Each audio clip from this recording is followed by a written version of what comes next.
어두운 성당 지하 촛불이 깜빡이며 벽에 길게 그림자를 드리웠습니다. 구하나는 손끝을 떨며 성경책을 조심스럽게 펼쳤습니다. 검은 차가 빠르게 돌진했습니다. 안 돼! 구하나는 본능적으로 소리쳤습니다. 충격적인 장면이 지나가고 이어진 화면에서는 최명지가 원장 수녀를 밀치는 모습이 나타났습니다. 수녀가 휘청이며 쓰러졌습니다. 바닥에 머리를 부딪히고 피가 번졌습니다. 이건 살인이에요. 단순한 사고가 아니잖아요. 구하나는 입술을 덜덜 떨며 오열했습니다. 황진구는 두 주먹을 꽉 쥐었습니다. 우발적 사고. 이건 명백한 살인입니다. 수녀님이 목숨을 걸고 지키려 했던 USB, 그 안에 든 비밀이 이제 곧 밝혀질 것이었습니다. 한 달 전 보육원의 원장 수녀는 오래된 서랍을 정리하던 중 우연히 손에 걸린 작은 물체를 집어들었습니다. 바랜 종이들과 함께 묻혀있던 낡은 USB였습니다. 겉면은 시간이 지나면서 빛이 바랬고 살짝 금이 간 부분도 있었습니다. 이게 뭐지? 수녀는 고개를 갸웃하며 USB를 손바닥 위에 올려놓았습니다. 손때가 묻어있는 걸 보니 꽤 오래전부터 이곳에 있었던 것 같았습니다. 혹시 중요한 자료가 들어있는 건 아닐까? 책상에 놓인 노트북을 켜고 USB를 꽂았습니다. 삑 하고 작은 알림음이 울렸고 화면에 폴더 하나가 나타났습니다. 파일명은 단순했습니다. 2020년 CCTV 영상. 수녀는 순간 가슴이 두근거렸습니다.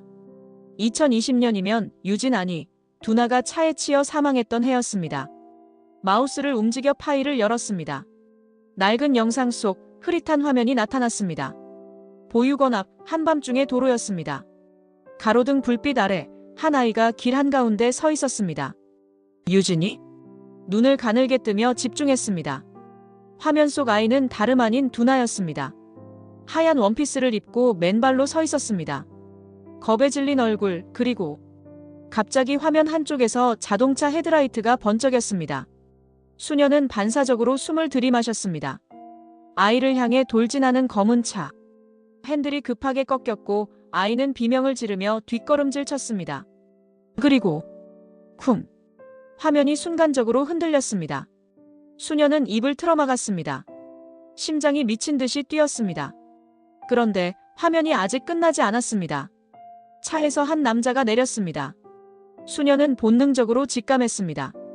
저 남자는 보육원에 가끔 드나들던 사람, 어디서 본 적이 있는 얼굴이었습니다. 조 형사. 심장이 철렁 내려앉았습니다. 조 형사는 차에서 내리더니 뭔가를 확인하는 듯 두리번거렸습니다. 하지만 아이가 사라진 걸 깨닫자 황급히 주머니에서 휴대전화를 꺼냈습니다. 화면 속에서 남자의 입이 움직였습니다. 순간 파일 목록을 다시 확인한 수녀는 또 구하나의 파일을 발견했습니다. 통화 녹음 파일이었습니다. 손끝이 떨렸습니다. 마우스를 조심스럽게 클릭하자 낮고 음침한 목소리가 흘러나왔습니다. 확실하게 처리했어야지. 전화기 너머 차갑고 똑 떨어지는 목소리였습니다. 하지만 애가 갑자기 사라져서. 이봐, 조 형사. 내가 그깟 꼬맹이 하나 없애는 일에 얼마나 투자했는지 알아. 하지만 변명하지 마. 그 아이가 살아있으면 넌 내게 빚을 진 거야. 두고 봐. 내가 직접 처리할 테니까. 통화가 끊어졌습니다. 수녀는 숨도 못 쉬고 화면을 바라보았습니다. 온몸이 얼어붙었습니다. 등 뒤로 식은땀이 흘렀습니다. 조 형사가 아이를 죽이려 했다는 것도 충격이었지만 더 큰 문제는 그 뒤에 있는 인물이었습니다. 목소리를 들었을 때부터 확신했습니다. 최명지였다. 그 순간 머릿속이 새하얗게 변했습니다. 어쩌면 좋을까? 이걸 경찰에 넘겨야 할까? 하지만 최명지는 혜성그룹의 실세였습니다. 손을 잘못 대면 오히려 자신이 위험해질 수도 있었습니다. 손을 덜덜 떨며 USB를 뽑았습니다. 어찌할 바를 몰라 허공을 바라보았습니다. 이걸 어떻게 해야 하지? 혼란스러웠습니다. 이 증거를 가지고 있다면 최명지는 무너질 것입니다. 하지만 그 과정에서 얼마나 많은 사람들이 다칠까요? 수녀는 두 손을 모았습니다. 혼란스러운 마음으로 기도를 시작했습니다. 이 증거를 어떻게 해야 할까요? 원장 수녀가 뭔가를 발견했다고. 조 형사의 목소리는 평소보다 더 떨리고 있었습니다. 예, 사모님. 그 USB 보육원에서 발견된 것 같습니다. 뭐라고? 파일을 열어봤다더군요. CCTV 영상도 통화 녹음도 전부. 최명진은 이를 악물며 낮게 속삭였습니다. 그걸 왜 지금 말해? 방금 알았습니다. 수녀가 경찰에 넘기겠다고 했답니다. 최명진은 순간 온몸이 얼어붙었습니다. 경찰? 만약 그 증거가 세상에 나간다면 당장 처리해. 네. 당장 그 USB를 가져와. 내 손에 들어오기 전에 그 증거가 사라지면 너도 끝나는 거야. 조 형사는 더 이상 말을 잇지 못했습니다. 최명진은 그대로 전화를 끊고 차를 몰았습니다. 심장이 미친 듯이 뛰었습니다. 보육원에 불이 꺼진 늦은 밤, 원장 수녀는 서랍을 잠그며 깊은 한숨을 내쉬었습니다. 손끝에 닿은 USB가 여전히 묵직하게 느껴졌습니다. 이걸 경찰에 넘기는 게 맞겠지? 그러나 신고를 하기엔 너무 늦은 시간. 내일 아침 일찍 경찰서를 찾아갈 생각이었습니다. 손을 모아 기도를 올리려던 그때 뒤에서 인기척이 들렸습니다. 늦은 시간까지 바쁘시네요, 수녀님. 익숙한 목소리였습니다. 몸을 돌리자 문 앞에 최명지가 서 있었습니다. 사모님? USB 좀 줘요. 최명지의 눈빛이 매서웠습니다. 원장 수녀는 침착하게 손을 내저었습니다. 이건 경찰에 넘길 겁니다. 진실은 밝혀져야 해요. 수녀님, 다시 한번 잘 생각해요. 최명진은 성큼 다가왔습니다. 이걸 넘기면 보육원도 가만히 있지 못할 거예요. 후원이 끊기고 아이들은 갈 곳을 잃을 겁니다. 수녀의 표정이 굳어졌습니다. 최명진은 한 걸음 더 다가가 속삭였습니다. 우리 서로 불편한 일 만들지 맙시다. 그러나 수녀는 굳건했습니다. 아이들을 위협하는 걸 협박이라고 하죠, 최명지 씨. 최명진은 눈을 가늘게 뜨며 한숨을 쉬었습니다.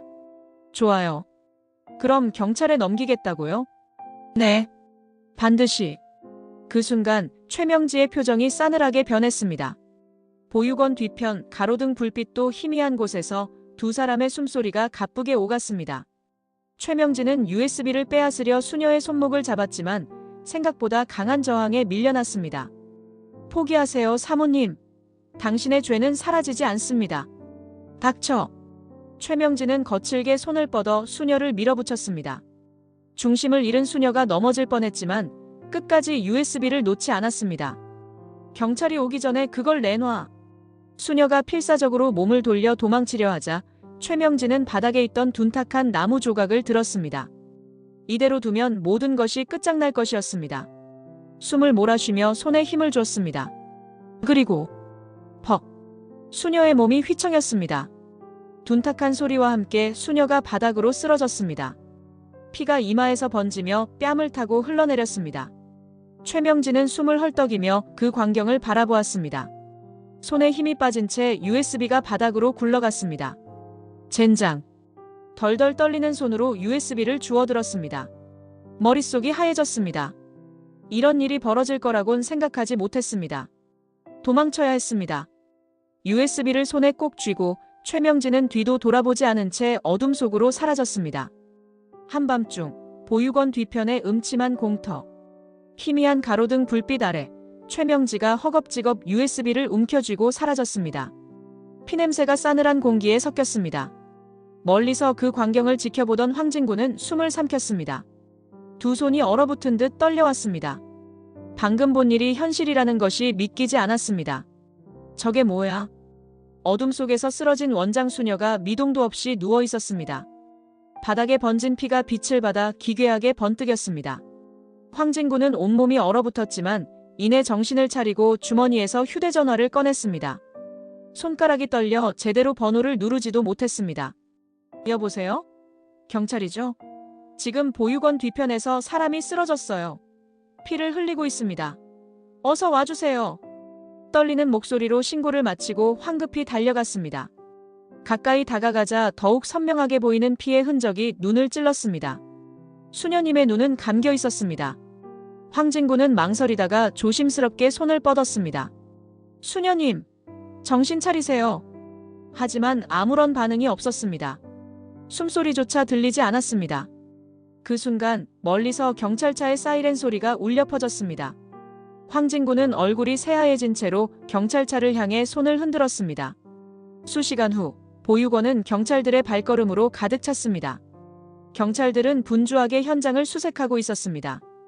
한 형사가 다가와 황진구에게 물었습니다. 신고자가 맞습니까? 네. 제가 신고했습니다.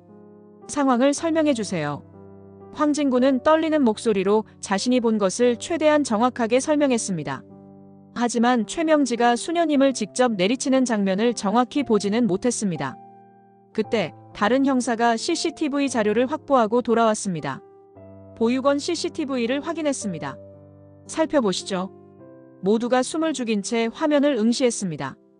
흑백 화면 속 최명지가 수녀님과 대치하는 모습이 선명하게 찍혀 있었습니다.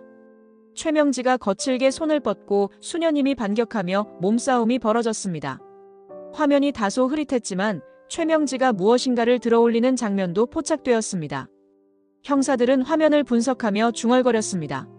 확실한 증거는 아니지만 최소한 최명지가 마지막으로 수녀님과 함께 있었던 건 맞군요. 다른 형사가 문서를 살펴보며 말했습니다.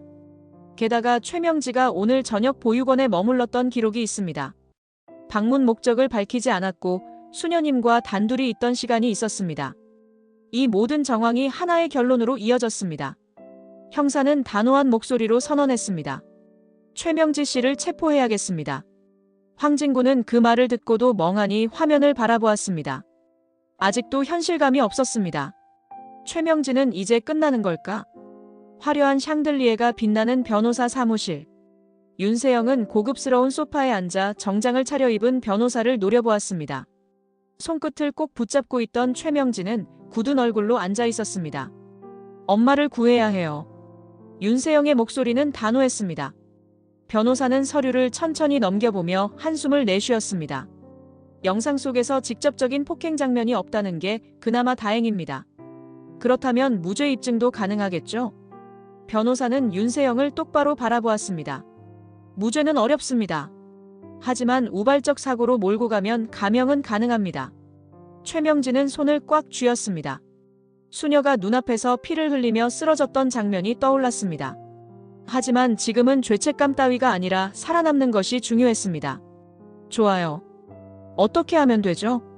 변호사는 차분하게 설명을 시작했습니다. 핵심은 계획된 범행이 아니라 갑작스러운 몸싸움에서 발생한 사고였다는 점을 강조하는 것입니다.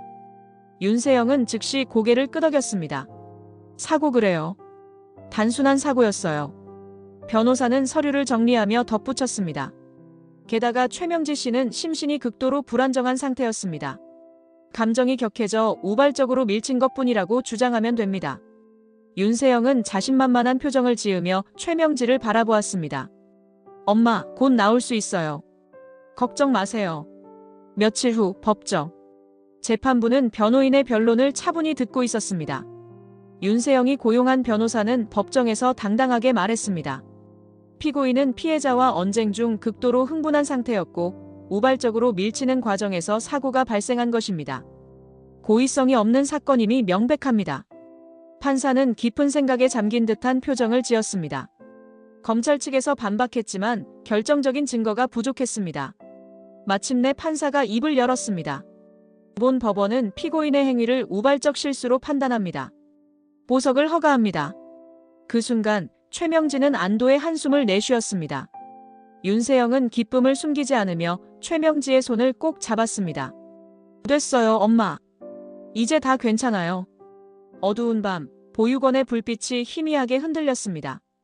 깊어진 정적 속에서 황진구와 구하나는 예배당 앞에 서 있었습니다.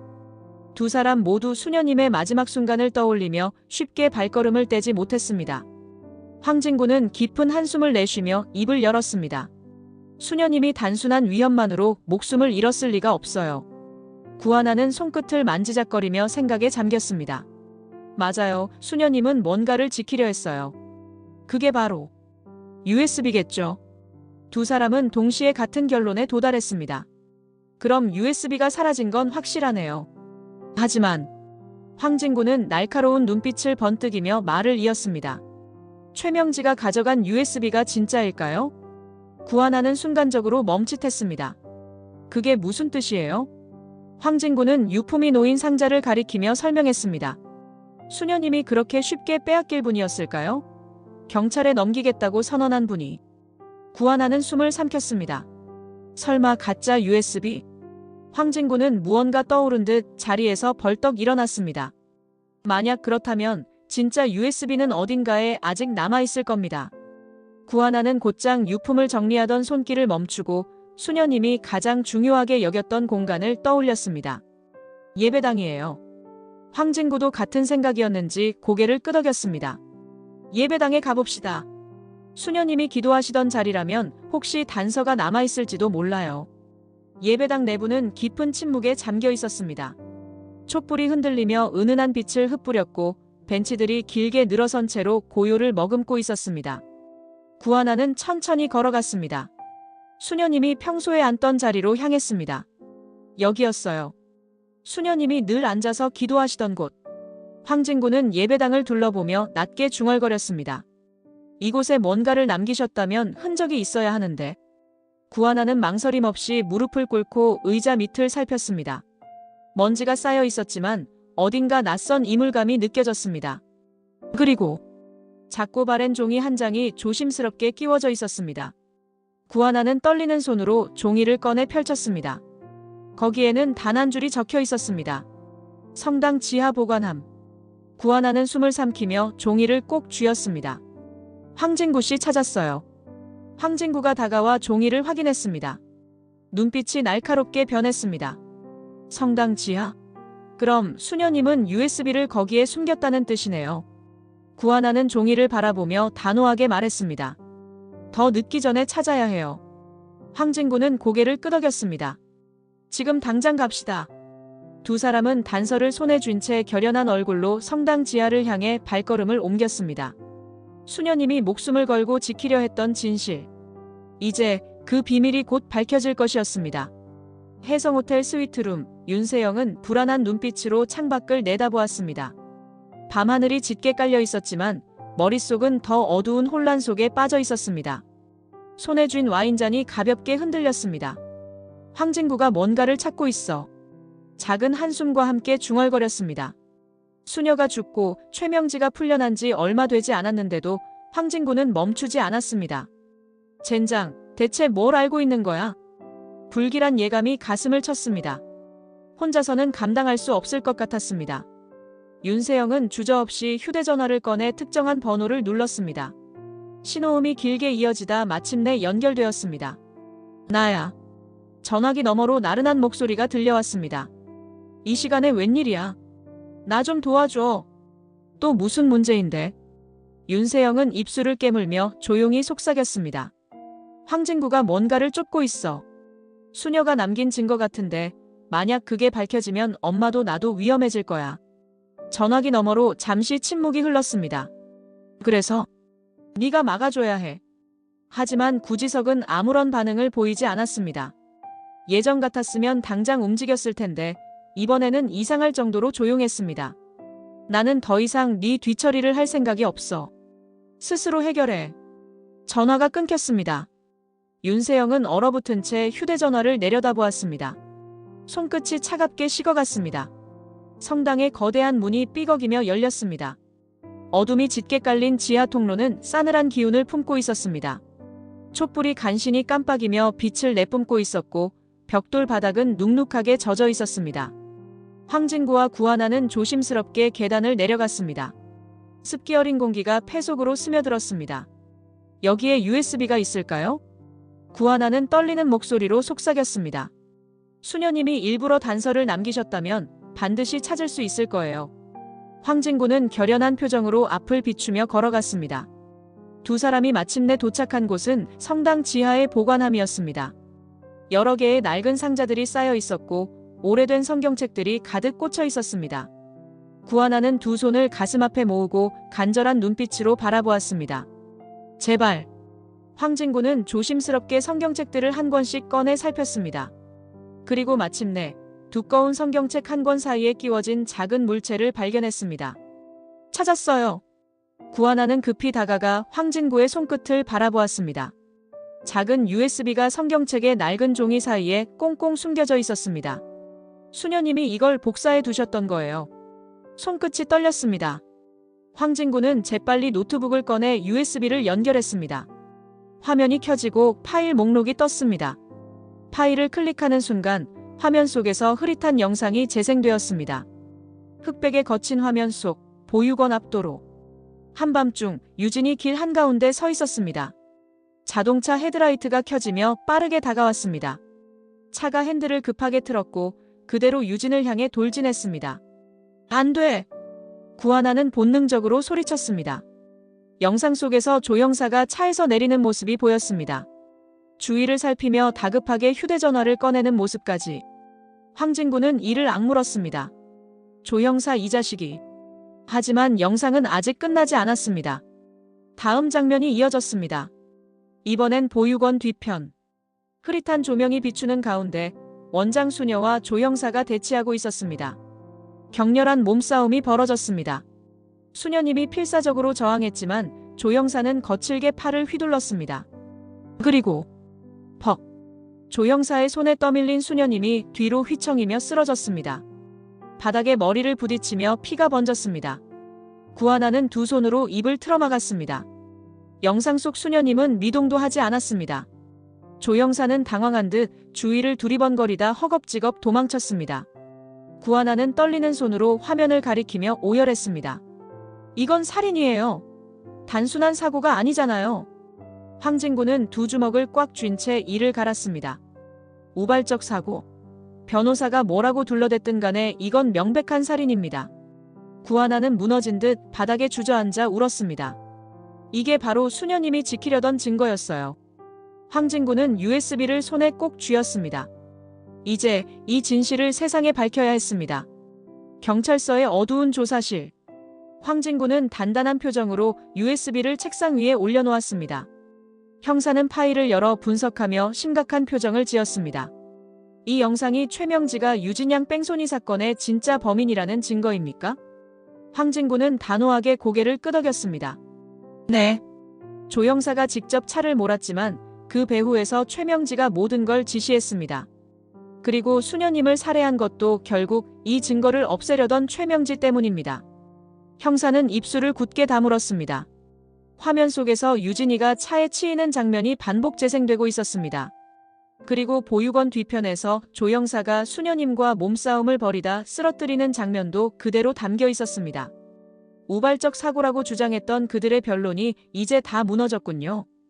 형사는 자리에서 일어나 경찰들에게 지시했습니다. 즉시 최명지 씨를 체포하러 갑니다. 황진구는 눈을 감고 깊은 숨을 들이마셨습니다. 드디어 이제야 진실이 밝혀지는 순간이었습니다.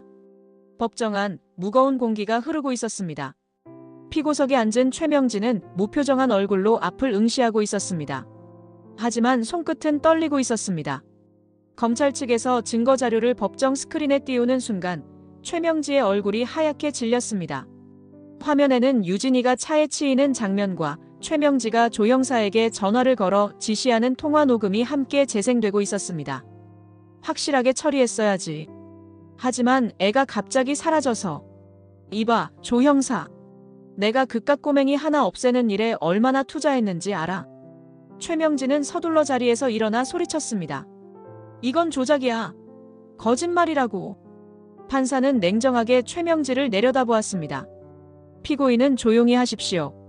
검사는 다시 차분한 목소리로 말을 이어갔습니다. 영상과 녹취록을 종합해 볼 때 피고인 최명지 씨는 명백히 유진양 뺑소니 사건과 수녀님 사망 사건에 연루되어 있습니다. 또한 피고인은 지속적으로 증거를 은폐하고 변호인을 동원해 사건을 조작하려 했습니다. 최명지는 이를 악물며 다시 소리쳤습니다. 난 죄가 없어. 전부 날 모함하는 거야. 하지만 변호사조차 고개를 숙인 채 아무 말도 하지 못하고 있었습니다. 판사는 서류를 넘기며 단호한 목소리로 판결을 내렸습니다. 피고인 최명지 씨는 유진양 뺑소니 사건과 원장 수녀 사망 사건에 대한 책임이 명백하므로 징역 25년을 선고합니다. 그 순간 방청석에서 윤세영이 자리에서 벌떡 일어났습니다. 엄마, 아니야. 이건 아니라고. 윤세영은 비명을 지르며 변호사를 붙잡았습니다. 엄마를 빼낼 수 있어. 돈이 있잖아. 우린 뭐든 할 수 있잖아. 하지만 변호사는 고개를 저었습니다. 이번엔 방법이 없습니다. 윤세영의 손이 절망적으로 허공을 헤맸습니다. 말도 안 돼. 눈물이 볼을 타고 흘러내렸습니다. 최명진은 고개를 푹 숙인 채 손목에 수갑이 채워졌습니다. 법정 안의 모든 시선이 그녀에게 집중되었습니다. 마침내 최명진은 모든 것을 잃었습니다. 윤세영은 무너진 채 바닥에 주저앉았습니다. 엄마. 절망이 가득한 법정 안에서 최명진은 조용히 눈을 감았습니다. 이제 그녀의 거짓된 인생은 끝이 났습니다. 법정 건물 앞 취재진의 카메라 플래시가 쉴 새 없이 터졌습니다. 차가운 금속 수갑이 최명지의 손목을 단단히 조여왔습니다. 경찰들이 그녀를 끌고 나오는 순간 기자들이 몰려들며 질문을 쏟아냈습니다. 최명지 씨, 혐의를 인정하십니까? 뺑소니 사건과 수녀님 살해 모두 계획된 범행이었나요? 후회하는 부분 없습니까? 최명지는 짙은 선글라스를 쓴 경찰에게 강하게 저항하며 몸을 비틀었습니다. 비켜. 난 이렇게 당할 사람이 아니야. 손목이 수갑에 쓸려 시뻘겋게 부어올랐지만 최명진은 끝까지 버텼습니다. 그때 최명진은 한쪽에 서 있는 신여진을 발견했습니다. 신여진은 멀찍이 떨어진 곳에서 그 광경을 조용히 지켜보고 있었습니다. 최명지의 눈에 핏발이 섰습니다. 신여진, 이게 다 너 때문이야. 목소리가 법정 밖 광장에 울려 퍼졌습니다. 그녀는 이를 악물며 울부짖었습니다. 너만 아니었으면 내 인생이 이렇게 망가지지 않았어. 눈가가 붉어졌고 입술은 덜덜 떨렸습니다. 하지만 신여진은 단 한 번도 감정을 드러내지 않았습니다. 천천히 최명지를 향해 시선을 돌리더니 차갑게 입을 열었습니다. 그동안 네가 한 짓을 생각해봐. 이게 내 탓인지 단 한마디였습니다. 그리고 신여진은 등을 돌려 걸어갔습니다. 최명진은 그녀의 뒷모습을 향해 악을 썼습니다. 야, 신여진, 돌아와. 끝까지 나한테 이럴 거야? 하지만 신여진은 한 번도 돌아보지 않았습니다. 경찰들은 최명지를 강제로 차에 태웠고 차량 문이 거칠게 닫혔습니다. 철컥. 그 소리와 함께 최명지의 운명도 닫혔습니다. 최명지는 마지막까지 몸부림쳤습니다. 이대로 끝낼 수 없어. 나한테 변호사를 붙여. 내가 여기서 나가면 가만두지 않을 거야.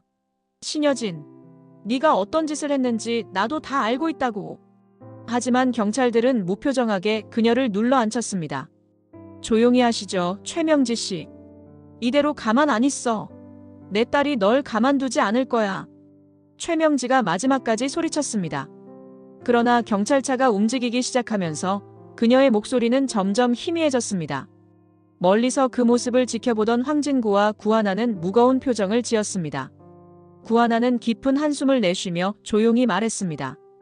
이제 다 끝난 거겠죠? 황진구는 쉽게 대답하지 못했습니다. 최명지가 사라졌다고 해서 모든 문제가 해결된 것은 아니었습니다. 하지만 적어도 오랫동안 감춰졌던 진실이 드디어 밝혀졌습니다.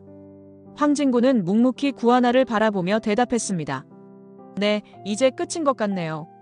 구하나는 여전히 흔들리는 눈빛으로 경찰차가 멀어지는 것을 바라보았습니다. 그래도 이상하네요. 최명지가 마지막에 신여진 회장님을 보고 뭐라고 했죠? 황진구는 미간을 좁혔습니다. 회장님이 무슨 짓을 했는지 알고 있다고 그렇게 말했어요. 두 사람은 의미심장한 눈빛을 나누었습니다. 최명지가 사라졌다고 끝이 아닐 수도 있었습니다. 어둠 속에서 최명지는 조용히 사라졌습니다. 하지만 새로운 그림자가 드리우고 있었습니다. 해성투어 사무실 창문 너머로 저녁 노을이 붉게 번졌습니다. 사무실 안은 여느 때처럼 바빴지만 구하나의 마음속에는 잔잔한 파도가 일렁이고 있었습니다. 책상을 정리하던 구하나는 한동안 손끝을 멈췄습니다. 이곳에서 보낸 시간이 떠올랐습니다. 치열하게 달려왔던 날들, 수많은 감정이 뒤섞였던 순간들.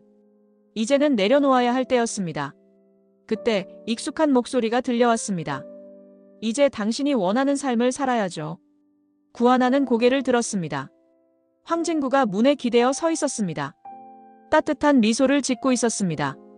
구하나는 미소를 지으며 천천히 숨을 내쉬었습니다. 그러려고요. 황진구는 조용히 걸어와 그녀를 바라보았습니다. 고생 많았어요. 정말. 진구 씨도요. 그 말에 두 사람은 가만히 서로를 바라보았습니다. 이제는 말하지 않아도 알 수 있었습니다. 그녀가 떠나야 한다는 것, 그리고 황진구가 그것을 받아들이고 있다는 것. 어디로 떠날 건가요? 일단 여행을 떠날 거예요. 은총이랑 함께요. 황진구는 고개를 끄덕였습니다. 좋은 선택이에요. 구하나는 마지막으로 사무실을 둘러보았습니다. 모든 것이 익숙했지만 이제는 이곳을 떠날 때였습니다. 다음 날 구하나는 은총이와 함께 수녀님의 묘지를 찾았습니다. 비석 앞에 서자 가슴속 깊은 곳에서부터 뜨거운 감정이 차올랐습니다. 구하나는 무릎을 꿇었습니다. 두 손을 모아 기도했습니다. 수녀님, 저 왔어요. 바람이 부드럽게 불어와 그녀의 머리카락을 스쳤습니다. 이제 진짜 안녕이에요. 오랫동안 그녀를 지켜보며 힘이 되어 주었던 존재. 이제는 그녀가 떠나보낼 차례였습니다. 은총이가 조용히 구하나의 손을 잡았습니다. 이모, 울어요? 구하나는 미소 지으며 고개를 저었습니다. 아니, 그냥 이제 정말 잘 지내야겠다고 다짐하는 거야. 은총이는 고개를 끄덕였습니다. 두 사람은 마지막으로 수녀님의 비석을 바라보았습니다. 이번 영상 재미있으셨으면 구독과 좋아요 부탁드립니다. 구독은 저에게 큰 응원이 됩니다. 오늘도 시청해주셔서 감사합니다.